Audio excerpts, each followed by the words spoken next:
In 2002, Terminal Reality developed and released BloodRayne, with the main character of the game being that of Rayne. Born within the year of 1915, as her father was a vampire by the name of Kagan, whom had raped a woman and Rayne being conceived as a result. Kagan later murdered all of Rayne's mother's family in an attempt to have Rayne only be able to rely on him, as well as have faith in him. This wasn't considered cruel at all, as Kagan did that with the other children he had sided with different women. Through events in the story, she learns how to use her vampiric powers and abilities and eventually kills Kagan. While the premise of BloodRayne and its sequel being that of BloodRayne 2, released in 2004 also for the Sony PlayStation 2, had the whole premise of the games being that of Rayne attacking Nazis and vampires. The reactions from gamers to the franchise were mixed, as there were other hack and slash games of the time which were more appealing to potential players. A film loosely based on the original BloodRayne video game was released in that of 2005,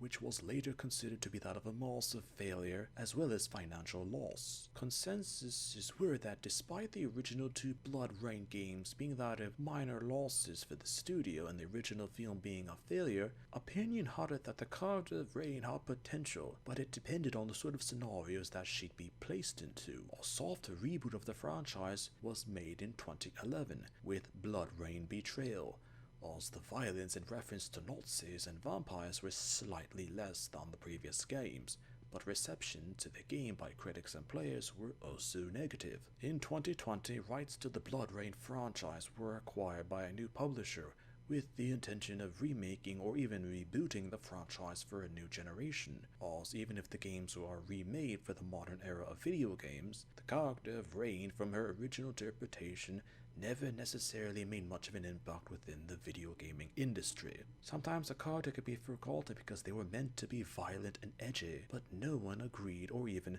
acknowledged these intentions.